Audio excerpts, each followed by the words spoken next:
Welcome back. Nobody living in the Maryland portion of the Chesapeake Bay watershed for the last 30 years and concerned about the ecosystem is not familiar with Tom Horton and all the wonderful contributions he has made. First, during his long and distinguished career writing about the environment for the Baltimore Sun, and now teaching at Salisbury University. Tom, a couple of years ago, was invited by the Able Foundation to write a white paper on a no-growth policy for the Chesapeake Bay watershed. And Tom graciously shared that white paper with me about a year or so ago, and we began talking about how could we really begin to work together and wrestle with these difficult issues. We've already had a foretaste of what we hope will come in the discussion afterwards when we get Brad and Brian back up on the stage with Tom, and Stan and I moderate a discussion about, is it population, is it consumption, is it a combination, what's the right strategy of getting to both of them. So Tom, thanks for being with us. Tom is of the no consumption PowerPoint school of thought, and so we're going to hear directly from you. Thank you. When you still write in DOS, PowerPoint is hard to do, so I don't bother with it. I want to thank Bob and the center and Stan for putting this on, because it is very hard to find a venue for these subjects, and they're important subjects. And really want to thank Brad Hebner for appearing, because this is a hard thing for modern environmentalism to deal with, and a lot of them just won't come to gatherings like this, and they won't stick their necks out a little bit. So I really appreciate him wrestling with this in front of us. When I started covering the Bay almost 40 years ago, one of the things that I was told rightly, right off the start by scientists, was that any lasting solution to things troubling the Bay were going to be comprehensive. Big watershed, pollutants that come from virtually everything people do.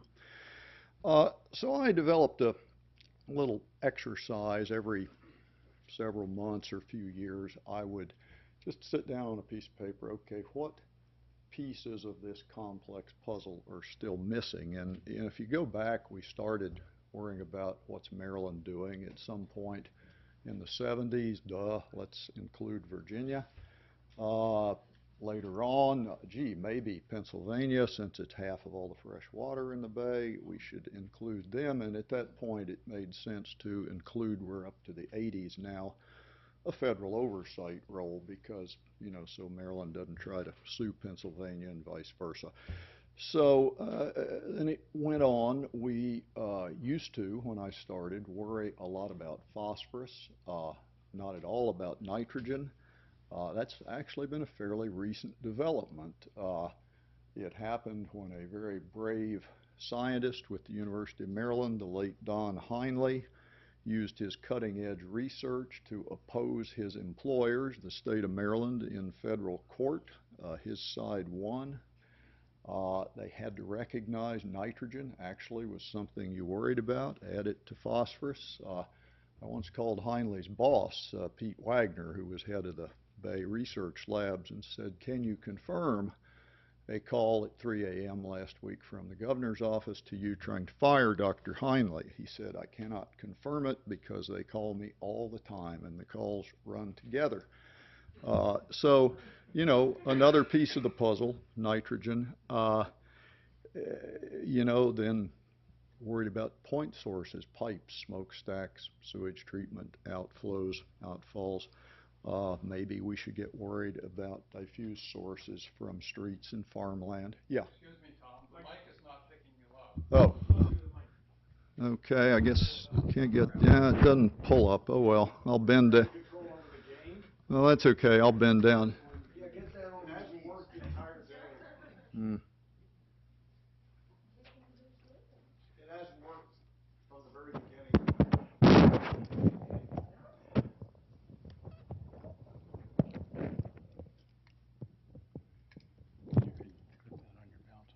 Mm.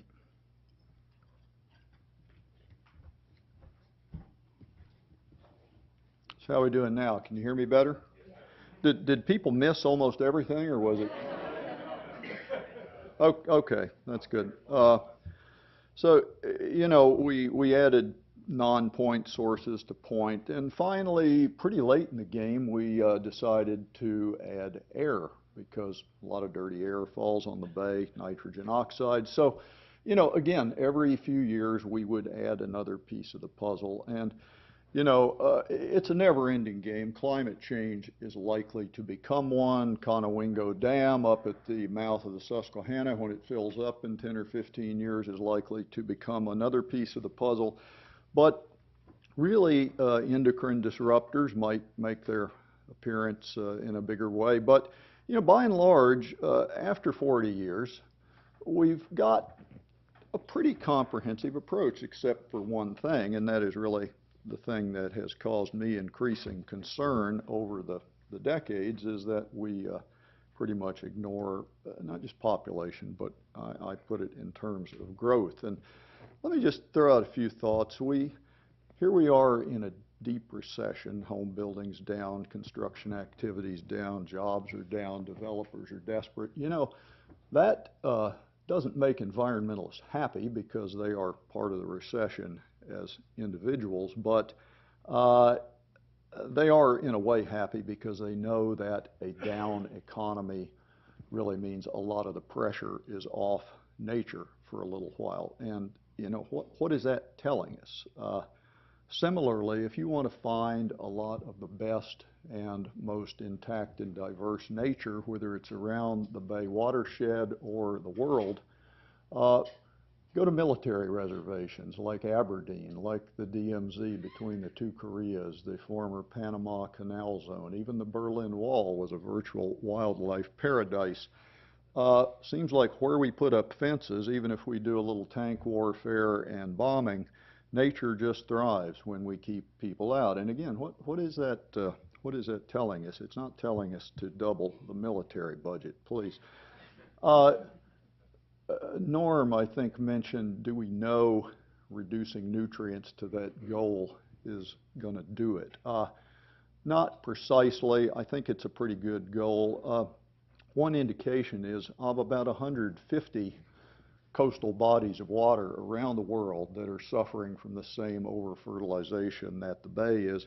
Only one has begun to rebound significantly, in part, the Black Sea. Why? Because of the collapse of the Soviet economy, cut the nutrients, nitrogen and phosphorus flowing down from farming and industry, about the amount the scientists think we need to cut them for the Chesapeake, and it really has made a big difference in water quality. Again, what is this telling us? It's telling us, the economy we have constructed based on cheap and abundant energy and constant, never-ending growth is pretty fundamentally opposed to sustainability, to a durable quality of environment. The environmental movement that arose from Earth Day some 40 years ago pretty much bet it could work most effectively and work effectively enough to achieve its goals within the existing capitalist corporate mainstream economic model. And the environmental movement has achieved loads, and I would not want anything I say here today to be construed as saying it hasn't, or that we don't owe the environmental movement a huge debt, or that most of the agenda the Environment Marylands, the Bay Foundations, and others pursue is not a good agenda. If anything, a lot of it should be ramped up and prosecuted more vigorously. And in fact, I think it's possible, I don't think it's likely, but I think it's possible that we could improve the Chesapeake Bay's health significantly in the next couple decades if we just did all the things on the current environmental agenda really, really well. But even so, I don't think it would be long before a growing economy and a growing population would start to turn things down again, and that's really what I want to talk about. I think about what this federal state commitment we made back in 1983 when we said we're going to restore the Chesapeake Bay, the federal government and the 6 states of the watershed in D.C. Going to take it back to something like the health it enjoyed when I was a kid in the 1950s. Now, think about what we said, what we are saying. It means reducing the environmental impacts of almost 17 million people living in the watershed to a time when 8 million lived here. And even more, it means totally offsetting all environmental impacts on the bay from the 1.5 to 2 million or so people projected not to move in. I mean, we're inviting them in as fast as we can. Every decade, that will be to the bay as if those 2 million people never moved in. That's tall order, to say the least. And while we're talking about Chesapeake Bay here, we could be talking about many places on the planet. Globally, we've got an economy now 5 times bigger than when the bay was last healthy in the 50s and early 60s. And at the rate policymakers in most of the developed world plan to continue growing, it will be 40 times bigger by 2100. And it's hard to see how that is consonant with a sustainable planet, one that needs restoring too. It's not just keeping what we've got, it's rebuilding. The beginning of the report I wrote for Able puts the dilemma like this, and I'll quote, I'm talking about the missing piece of the puzzle, which is, quote, our allegiance to perpetual economic growth and to encouraging an ever-expanding population of human consumers to support it. Growth is good or necessary or at least inevitable and must be accommodated. So it is that we talk wishfully about smart growth, green growth, sustainable growth, all better than dumb, dirty, ruinous growth, one supposes, but all ways to avoid confronting any need for fundamentally changing the economic system. So accepted and unchallenged is this growth is good premise that we discuss it little more than we do the gravitational force that holds us to the planet. It is the most uncritically accepted and potentially flawed assumption made by those who would save the bay. So why do we do what we do instead of what I say we should do? Why do we shy away from even talking about growth? 3 reasons kind of popped out in a year or 2 of sporadic interviewing I did for this paper. One is we can reduce per capita impacts enough, and God knows we need to reduce per capita impacts, all the stuff that Brian was talking about. We can reduce them enough that it really won't matter how many capitas there are. This is, in fact, the de facto policy of virtually every environmental group, locally and nationally. Over a beer, very few of them don't believe that we need to address growth, but they're really not sure how, and their groups are not set up to do it. The second is economic growth, warts and all, is the best way to maintain employment, lift people out of poverty, support aging population like me and Bob as we retire, keep housing affordable, and finance technologies that will somehow achieve all our environmental goals. The third area, and Brian referred to this, is limit population ick. It conjures up too many notions of China's one-child policy, abortion, sterilization, deporting immigrants, racism in disguise, gores way too many of people's liberal oxen, I think.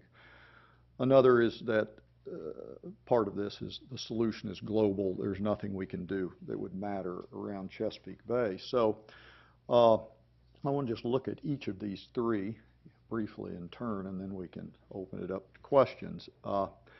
The first part, we can do such a good job of reducing per capita behavior footprint that's all we need to do. I've already talked broadly about what a tall order that might be as we continue to add people, but let's look at a few specific areas that pop up. A lot of people will tell you agriculture, which is the biggest single source of bay pollution, doesn't have a thing to do with population. And indeed, in the narrow sense, when we talk about how to solve agricultural pollution, we're talking about things like forested buffers next to fields, planting winter cover crops to suck up the nitrogen before it can run off in groundwater. But in the larger picture, agriculture everywhere, including here, responds to growing populations by intensifying land use and fertilizer use and runoff of pollutants from that.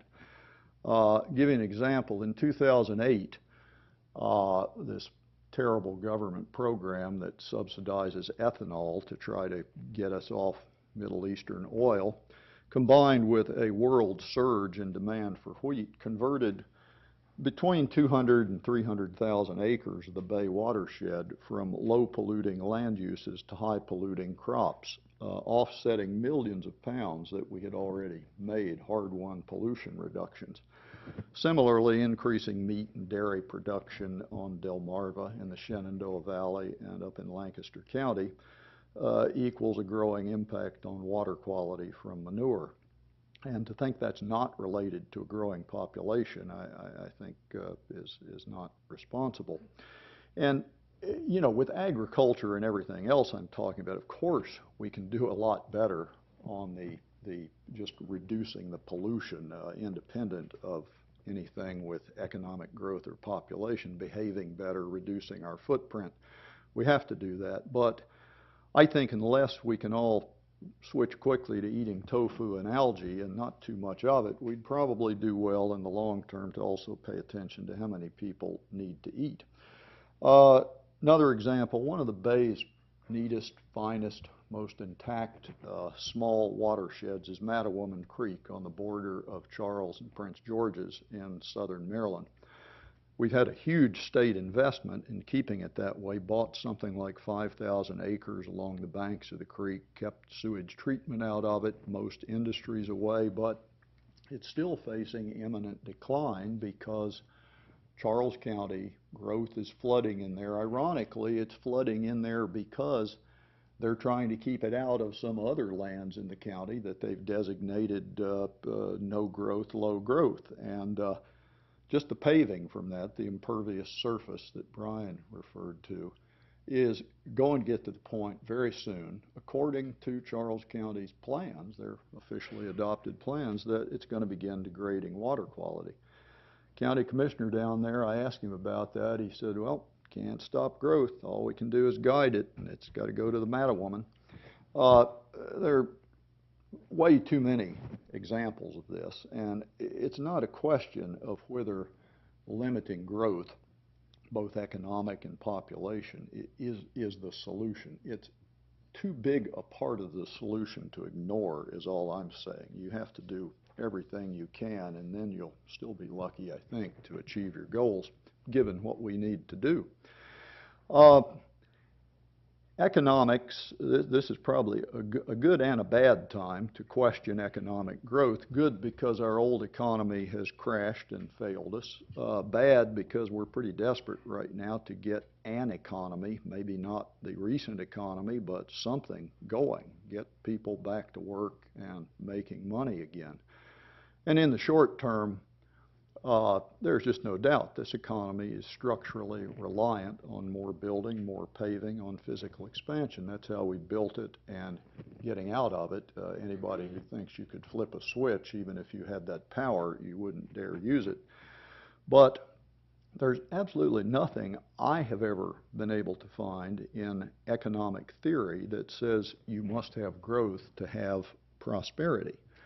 A bigger tax base, yeah, growth will do that. But prosperity, back about 8 years ago, I think it was 2002, Rutgers economist Paul Gottlieb did a very interesting survey of 100 of the nation's largest metro regions, and he looked to see, is high growth and high per capita well-being correlated, and found, yeah, you can find places it is, you can find at least as many places it isn't. He said we really need to know why that is. You know, his study was not something that went into that, but he concluded the notion that you have to be growing to have a prosperous population. There's just no reason to think that. One of the things he got into that gave me pause, he said, if you want to make sure population really grows in your state, push ecotourism for all it's worth, which I always thought was something we should be doing. He said that's a good way to guarantee continued population growth from his study, but we won't get into that now. Peter Victor, a Canadian ecological economist, wrote a pretty good book a couple years ago called Managing Without Growth, where he looked at alternative scenarios, including computer modeling and stuff done by Matthias Ruth at University of Maryland, College Park, to see how Canada would manage under different scenarios, alternatives to growth. He makes the good point that even our notion of progress is fairly recent in Western society. That is, that the next generation is going to be better off than their parents. That only goes back 300 or 400 years. And the notion of that progress as economic growth is the prime policy directive of government, really only dates back to Milton Friedman and the Chicago School of Economics and a few others. In other words, this is not something hardwired in the human race, the need to have a constantly expanding economy, not something we're locked into. He also goes into some detail about how economic growth does a pretty poor job, when we really analyze it, of lifting people out of poverty, of making taxes lower. It increases the tax base, but it also increases the population. So an awful lot of times the rosy figures you see are gross and not per capita, and you really need to keep that in mind when you're looking at what is working and what does not, which brings me to maybe the area I think we can make the most progress right now on this idea of re-examining growth, and that is accounting for the costs and benefits of growth. There's been a lot written on GDP, gross domestic product, the biggest, broadest measure of economic progress, how it counts things like cleaning up oil spills, but it doesn't subtract for the loss of fisheries. It doesn't subtract for a lot of social costs. It will add in the cost, as a plus, the cost of all the lawyers hired for divorces.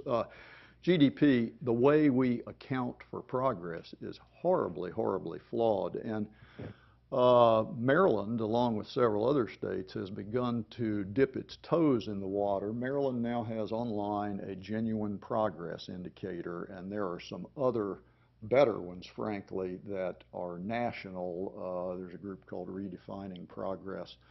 These are all Googleable on the web, and you know, it's beginning to factor in social and environmental costs of growth, and what you get is either a negative or a much flatter line than if you just look at GDP. Now, Maryland is nowhere near actually using this to set its policies, but it's a start, and a lot of states are getting interested. There was a study in 2004 of the electric power industry.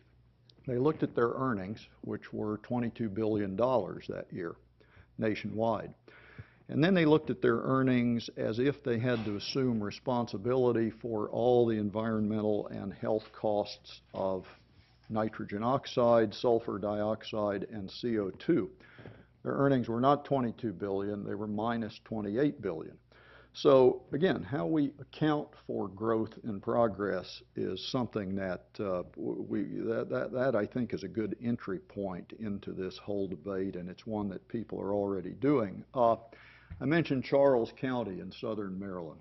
All we can do is accommodate the growth. That's such bullshit. The county next to them, Calvert County, about 10 years ago, took a look at build-out. Commissioners, all Republicans, asked their planners, how many homes do we end up with under current zoning? The answer was, you got 24,000 now, you're looking at 54,000. What would that mean in roads and schools? The bottom line was, you're screwed. They said, okay, we'll downzone the county. They downzoned it twice, and all but one who retired got reelected. And they did it in a very sophisticated way, preserving landowner equity with a good system of transferable development rights. But they downsized the county, final build out from 54,000 homes to 37,000. And you know, they're at about 34,000 now. I asked the planner down there, who's a fifth generation county, and Greg Bowen, I said, when are you going to get the build out? He said, I think it's kind of like the speed of light. We're always going to be approaching it, but we're not going to quite get there. But it's very slow now. And I asked the Maryland Association of Home Builders, what do you think of that? They said, well, we hope they crash and burn, because if it's a success, it's not too good for our agenda. So, you know, you can do some things right now. I think overall a steady state economy, which is something in bad need of a sexier, more marketable term, is the answer. I mean, is it no growth? Well, you would grow a lot of things: health, innovation, family time, education, efficiency. You would not physically expand your use of natural resources. You would not ultimately require more and more workers every year. So it does have implications for population. Which brings me to my last one, that it's just too icky to get into this thing. I guess the good answer is, as far as lowering birth rates, tried and true things like raising educational levels, family planning availability, lifting people out of poverty, which is better done, by the way, with specific policies, most studies show, than just growing the economy, building more new homes. That does lower the birth rate.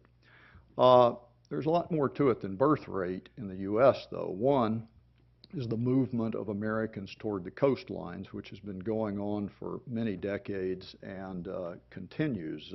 Something like 60% of us live within 50 miles of a coastline or a Great Lake. But again, that is not inevitable. You know, we don't just get growth. We go out and look for growth. Look at this BRAC, Base Realignment Commission, that Maryland and all of their congressional delegation actively, zealously, for years and years, lobbied to get another 80, 90, 100,000 people in here to create more jobs. I would love to see a really good cost-benefit analysis of BRAC, taking into account the environment, land use, because I'm seeing right now all this stuff that was going to happen, all this smart growth that was going to put the BRAC people where they're supposed to be with the least impact on the bay. It just isn't happening, and I think that's the way we sort of, you know, the old way to hell paved with good intentions. So that movement toward the coast, there's nothing inevitable about it as far as the bay is concerned.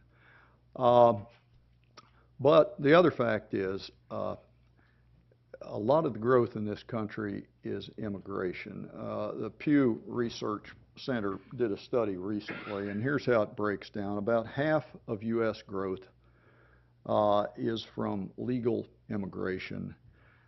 If you factor in, and this gets even touchier, higher birth rates to legal immigrants, it's about 2/3 of U.S. population growth. And if you factor in illegal immigrants, you're up to about 80%. Well, that's a hard thing for still pretty white, pretty middle and upper middle class to rich environmental groups to get into. They shy away from it. I don't think they should shy away from it, but it's loaded. There was just a study recently by the Southern Poverty Law Center, a fairly despicable study in my opinion, although I've always liked that group. It was basically called green racism. They said that any people who might advocate reducing the current rate of immigration, which is a pretty high rate of immigration, not this year or last year, but over the last couple decades. Anybody who would advocate reducing that in the name of the environment is just a racist in disguise. Well, it was interesting. A lot of their proof for that was that we know cleaning up the environment is not dependent on reducing numbers of people, i.e. immigrants. How do we know? Because environmental groups don't say it is.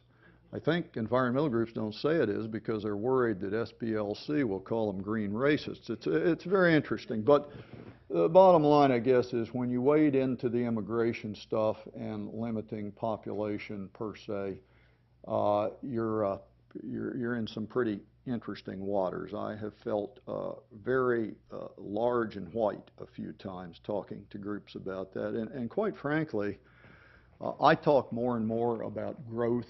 I come at it from the economic angle. You're ending up in the same place ultimately. A stable economy and a stable population are pretty much going to go hand in hand. And I think you have to be honest and talk about all the aspects of it. But Peter Victor's book, which I consider, I mean, it's not bedtime reading, but it's a very good treatment of the whole subject of how we need to rethink growth. He may mention the word population once. Now, he's writing about Canada, which doesn't have quite the same situation we do, but I think it's probably more productive to at least lead with the economic consumption stuff than population these days, and that's just the practicality of it. Let me just kind of finish up. You know, if you asked me, as Abel did in my report, to offer a long prescriptive list of specific things we should do, I wouldn't waste my time or paper or breath, and that's what I told them, and they agreed. I mean, we're trying to get a reasoned debate on this started. I think we need, for starters, acknowledgement, perhaps some analyses to see, can we really ignore population and achieve restoration of Chesapeake Bay or a sustainable planet? Some people are doing this for CO2. They're saying, okay, let's add 3 billion people. How much would we have to reduce at 9 or 10 or 11 billion on Earth? How much would we have to reduce carbon to meet the goals we think would be safe for the atmosphere? And the answer is you would have to have a carbonless economy, which no one thinks is possible. I suspect if you looked at a bay with 25 or 30 million people, maybe less, I don't know, how much would you really have to reduce nitrogen from sewage, from agriculture, from automobiles? And would that be a society that we can even realistically envision? So I think we need that. I think we need honest accounting, the genuine progress indicators to put costs and benefits of growth in perspective. And there have been some studies. Sierra Club did a famous costs of sprawl study probably 20 years ago, and that's probably been refined since then. But I think we can start right now doing that. I think we need to hold the growth economy responsible for the billions of dollars of off-the-book costs, from Purdue saying chicken manure isn't their problem to the coal industry saying CO2 is not a pollutant.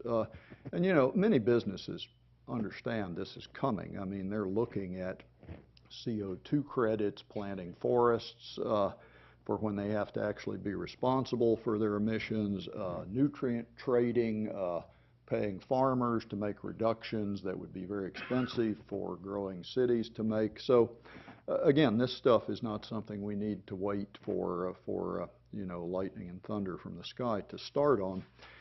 I think we need to also not go around billing a stable economy and population as the be-all, end-all. I mean, it's part of the solution. Too big a part, in my opinion, to ignore. But obviously, as other speakers have said, if we never grew by another person, we still got a lot of work to do on the Bay.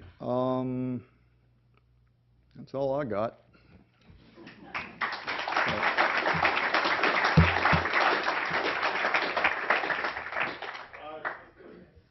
Let's take a couple of questions for Tom, and then Stan is going to tee up the general discussion with a couple of slides about population issues. Okay. Well, I just, in New Yorker, about a month or two, read an article from a different discipline, psychology, that came to the same conclusion as you did about economic growth. 30 or 40 years of study on happiness indicate that somebody wins the lottery. They'll be happier temporarily, but then they'll go back to a sort of general level that you were at. And on the other side of the spectrum, somebody becomes paralyzed. They'll be unhappy for a while, but then they'll return to the norm. Well, as Brian mentioned, yeah, happiness is pretty relative. I mean, Oh, I after a missed that certain point, speech. yeah. Well, then maybe it's already been discussed, but he said the one thing that is very disruptive to happiness is unemployment. So the person who was writing about this, I think he was a president of Harvard, said what the national policy, better than growth, would be to maintain employment. Well, sure. I mean, I think it's pretty clear people with nothing useful to do are not happy campers and not, not a good thing for any society. And, some people just go from there and say, well, we got to keep creating jobs. Well, only if you keep bringing more people in or having more people, more babies than people are dying. I mean, if you, by whatever design, keep increasing population, then you are going to have a growth economy, or you'd be in a pickle. You don't want lots of unemployed. We already got too many of those. So you have to deal with both, I think. Tom, first Yeah. of all, I'd like to thank you for having your white neck stuck out all these years, because very few other people have chosen to take that risk. One of the things that's been on my mind with regard to the immigration issue in the United States, everything I see in the news media is phrased in terms of what's best for the immigrants, what's best for the United States.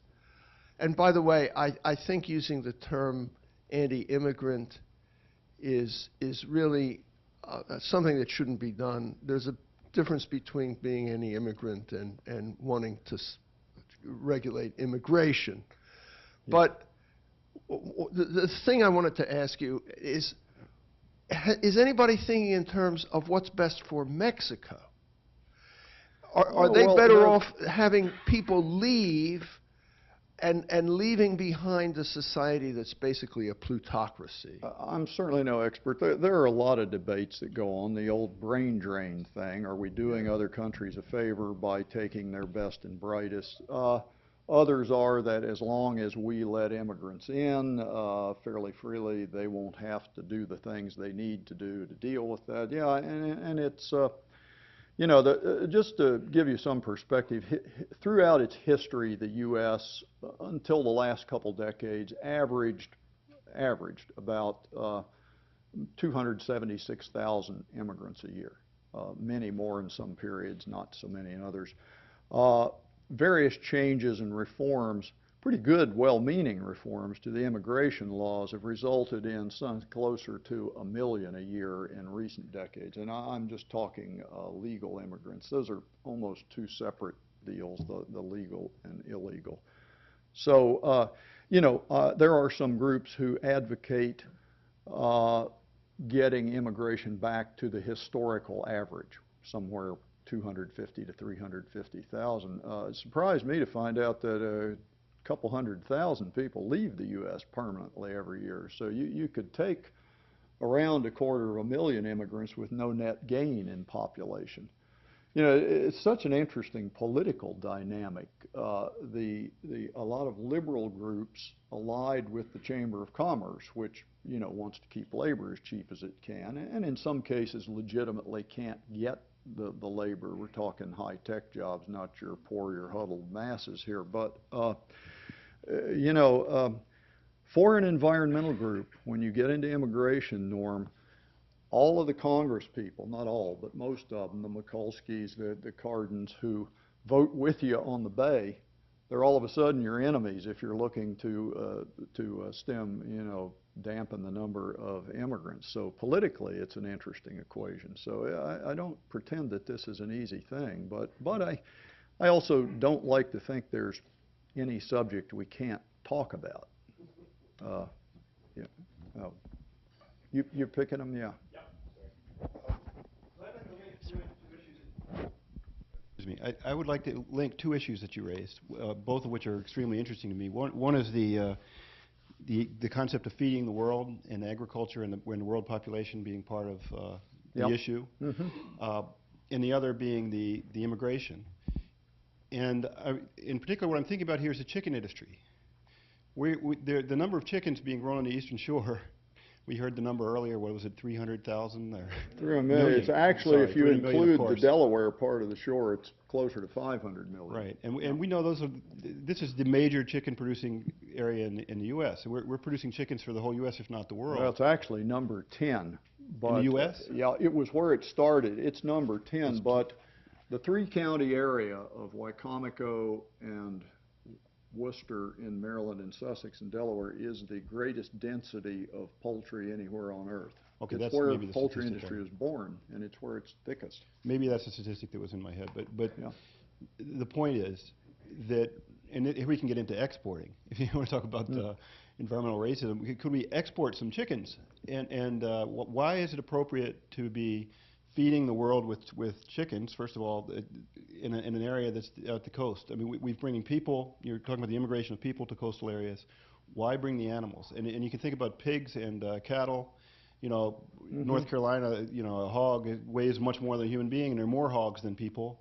And there's no waste treatment for the hogs. Well, you know, the whole area of, and I know Bob Center has gotten it, the whole area of diet and environment. You know, there's a good paper by a Norwegian agricultural economist, Marina Blekken, that looked at globally if Americans and other Western nations were to all adopt a Mediterranean diet, which would cut their meat consumption from American standards by about a seventh of current.